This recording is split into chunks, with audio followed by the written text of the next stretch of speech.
YouTube. I am in Amarillo, Texas, and in the background I see the Big Texan Steakhouse. So you know what I'm about to do. It's about to get real.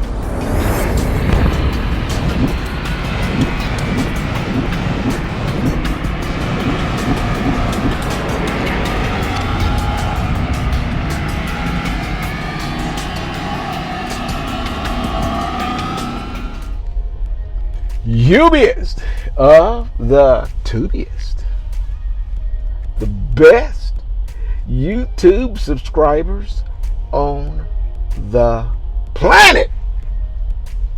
That's you. And I'm 50 plus. Yes, I'm in Amarillo, and we are headed to Lancaster. And tomorrow is Derek's last day. He's done. He will be finished when he gets there. He's at 190, a little bit more than 190, probably like 194, 195, something like that. But anyways, he'll be finished, and he'll upgrade on Monday. So he's done a fantastic job. So I know he'll blaze through all that stuff, that post mentor stuff. It won't be anything for him. So yeah, that upper bunk's gonna be empty. The bottom bunk gonna be empty for a couple of days as I'm going to the house for a little bit and take care of little business and have some fun at the house. And we're gonna do some experimenting, me and you. And so maybe on either Monday or Tuesday we'll do a live, and I'm gonna do some experimenting and see if we can make some fun stuff happen. So stay tuned for that. Now I'll answer a few questions from you guys.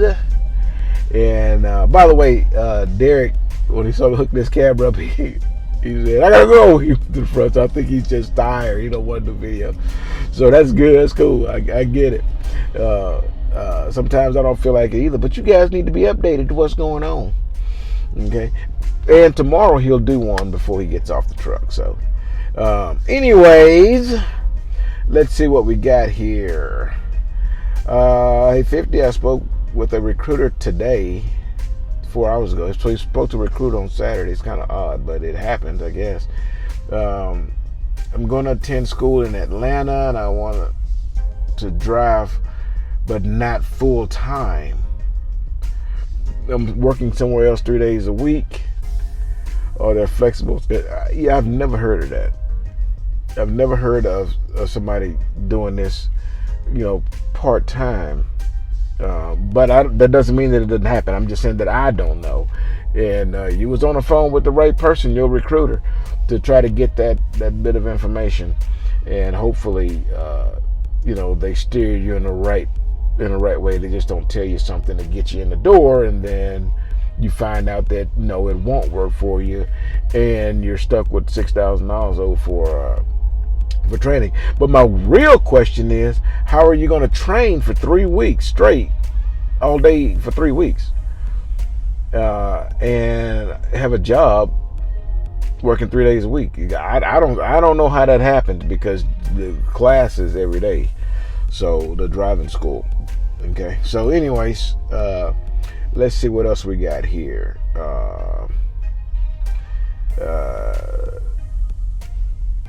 Cliff wants to know if there's a location in Oklahoma City. Yes, I call it the swamp. It's a small spot, but in the backside where you would go, you pull in and then past the fuel islands, and then you go, and there's a row of trailers, and you hook a left, and you can find your parking spot back there. If it rained 2 drops, it's a swampland back there.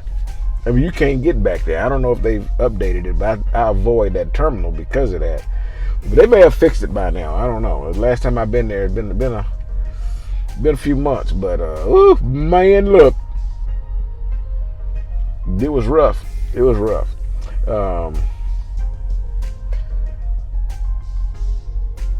I told him to talk to Autumn, and Autumn's last name is Hendrickson. That's going to be your recruiter, so you need to talk to. I always push Autumn because I know what she tells you is golden. She's not going to lie to you, and that's the main thing. So, and she needs to be first contact. That means first contact. You need to not do anything online. You're not, don't assume that you know more than what I'm telling you, because I've already gone through it. You have not. And I'm telling you what the real deal is. If you, I just want to find out what, how much cents per mile. So let me put something online. Soon as you type online, you're done. Autumn can't be your recruiter. You're done because you didn't listen. So you guys have got to, follow the protocol. I'm trying to set you up so that you can be on the path to success. But if you don't do that and you call just any random recruiter, that's who you got. And I'm not saying that the person you have is going to mislead you. I'm just saying it's a high possibility. But if you deal with Autumn, she's not going to treat you that way. Now, that being said, she got a lot of y'all. So be patient. She will get back with you, okay? Be patient. It's worth the wait. She might take a few days to get back with you if need be. Jody is going to come aboard, and you will meet her sometime in the next week when I get back to Salt Lake and do another live.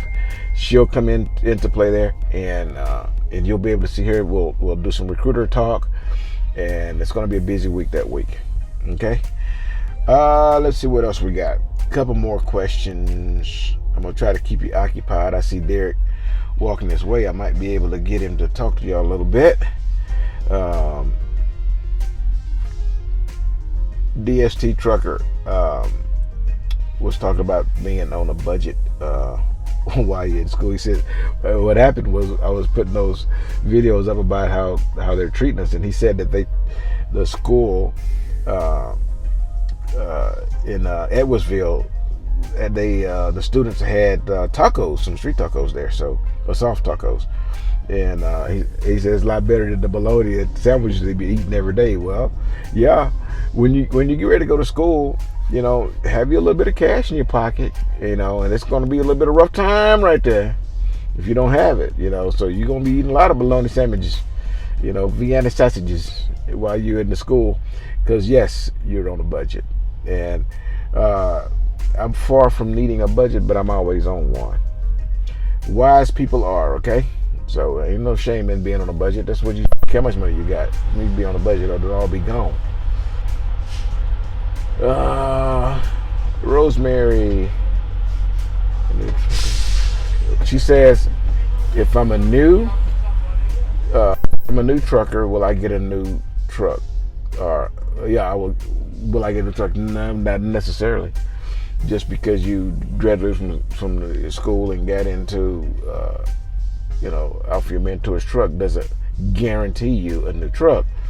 But it's a very rare occasion that you will walk up on a piece of crap that Swift's trying to put you in. And a terminal, depending on what terminal you're in, they may hand you the keys to a truck and say, okay, I'm assigning you this truck, and you go out there and it hasn't gone through the shop yet and hadn't been cleaned out and all that kind of stuff, and that happens. Doesn't mean that it's the norm, okay?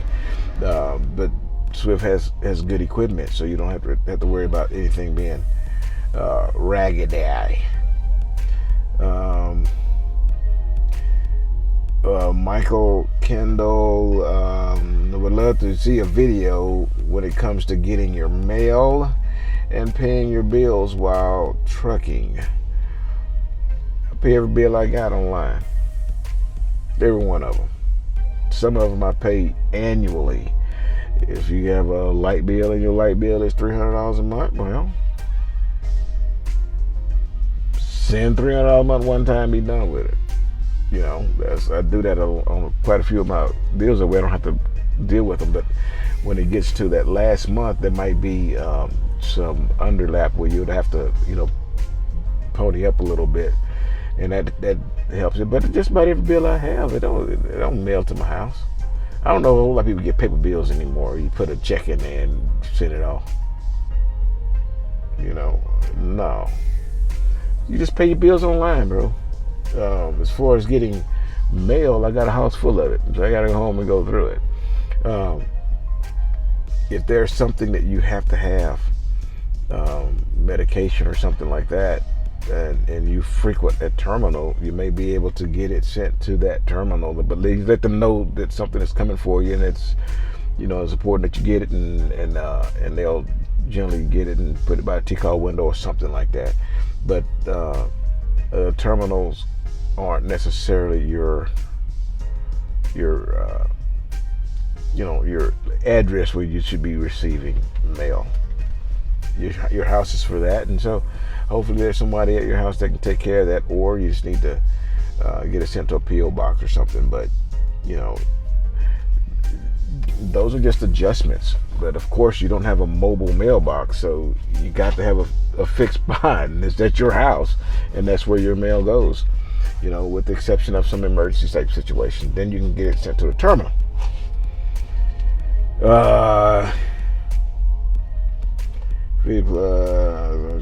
Trucking schools. So Jay, we were talking about trucking schools, and that Swift school is $6,000, and the conversation came from one of the UBs saying, "Hey man, they should give you an option to test out in a manual transmission because you're paying $6,000. Well, the amount you pay has no bearing on that, number one. But I understand what he's saying. What he's saying is it's a lot of money to pay and then get a restriction on your license. And I'm with you. I don't have a restriction on my license, and I trumpeted, hurry up, get out here, get it done, get your CDL, let's go. And those who didn't do it for whatever reason, times change, man. We cannot stop that beast, okay?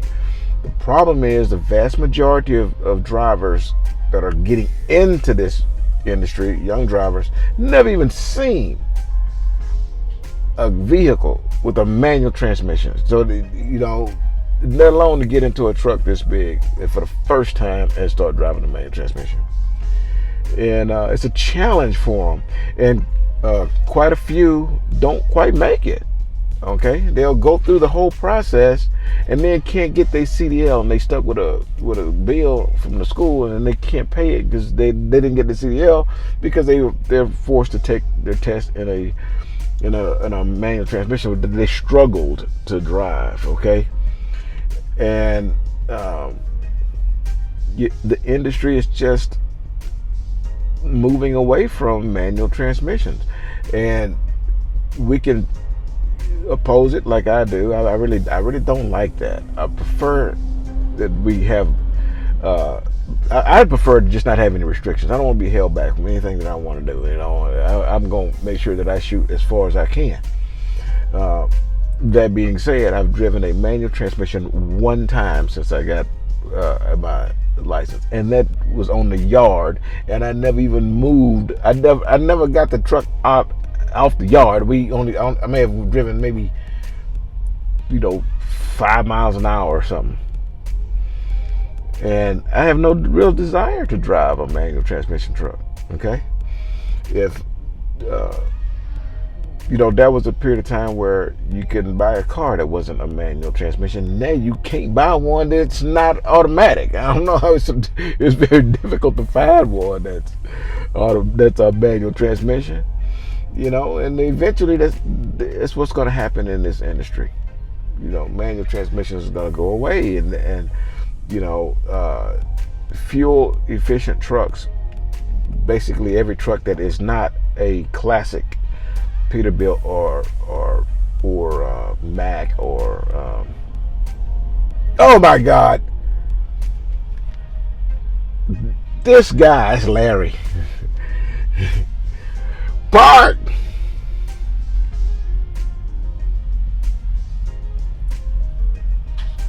Hold on a minute.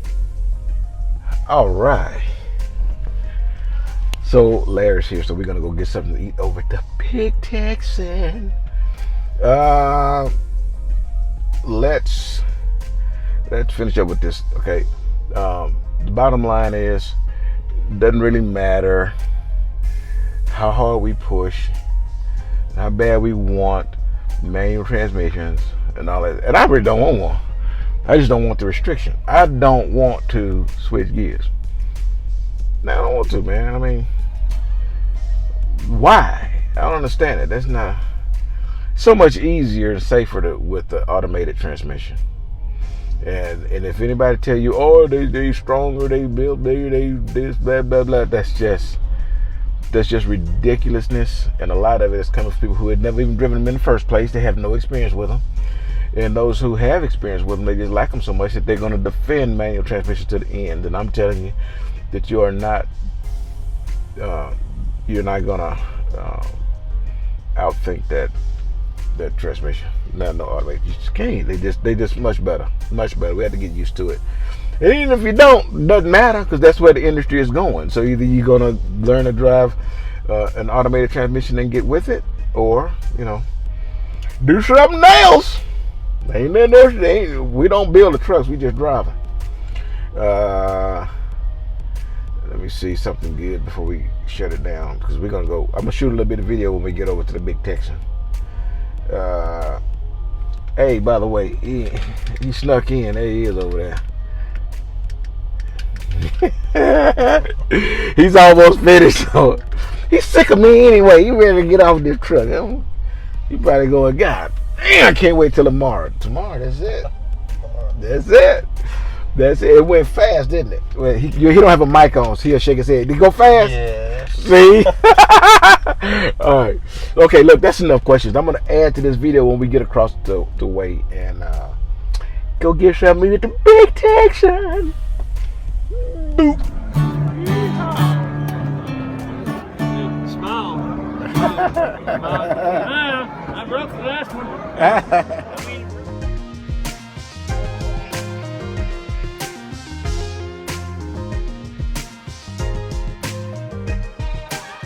This is Autumn, and I'm a recruiter here at Swift Transportation, and I would love to help you get your trucking career started. Please give me a call on the contact information that is going to display at the end of this video. My office hours are Monday through Friday, 8 to 5, and then there's also a cell phone number you can text or that you can call if for after hours. I look forward to speaking with you. Just please make sure that you contact me before you do any inquiries online or call Swift at all. That way I can make sure that you are taken care of and I'm your recruiter.